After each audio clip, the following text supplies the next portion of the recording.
Ratches. Salius screamed out a warning as 20 of the evil little mutations rushed at them from behind.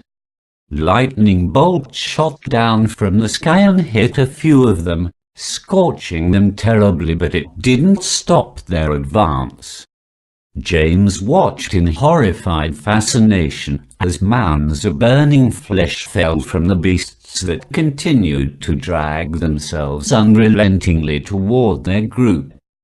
Chests heaving in pain, the injured ones flung themselves forward only to hit the strong air current and fly backward into their companions. Little black bodies became airborne and flew into one of the Valgos, who caught them easily with a swipe of its large paw, tearing them into bite-sized pieces with vicious efficiency. Thomas winced as he heard the sound of bones breaking as it munched contentedly on the smaller being, then raised its head to look at him.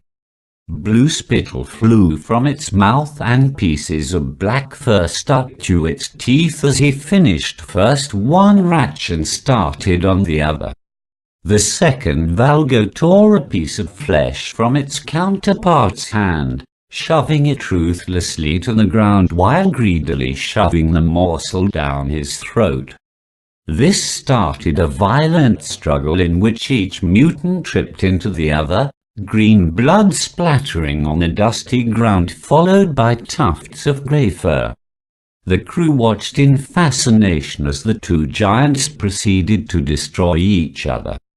"Concentrate on the Ratches," Salius warned. "They may be smaller, but they are much more dangerous than the Valgo.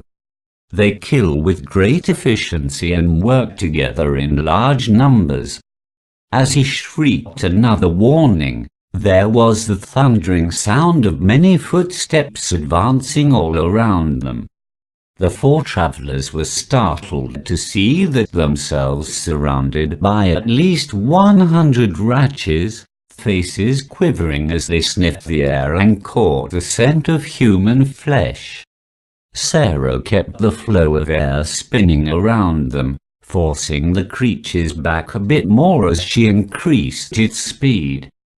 Thomas pulled up 10 large trees and broke them apart in mid-air, using the pieces as projectiles, spearing 3 Ratches at a time.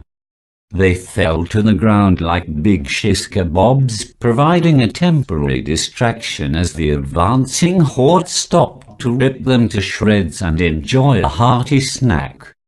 Salius looked thoughtfully at James as he watched the feeding frenzy. Ratches are normally more disciplined than that. They will feed on others before they will turn on themselves. James did not reply. He continued to look at the creatures around him, giving each a mental push to attack the other. Then Sarah and James each grasped his hand and added their own mental force to his, effectively parting the crowd to create a path through the trees.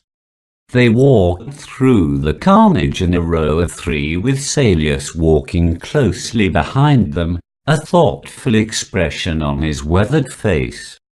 Sarah breathed a small sigh of relief as they neared the last of the carnivorous beasts, now ignoring them completely as they concentrated on finishing off the internal organs of their partners.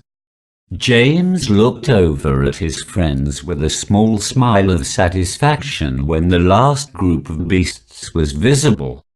His smile froze when Thomas suddenly flew backwards as a large dark object struck him, his body landing perilously close to a group of Ratches.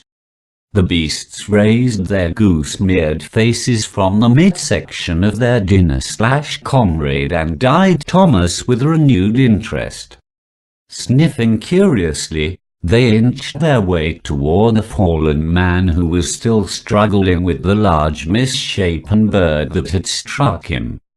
Large red talons ripped at his arms, drawing blood.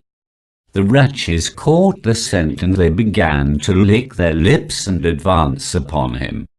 Sarah let out an anguished cry as the first of the creatures grabbed hold of his leg and bent to begin feeding.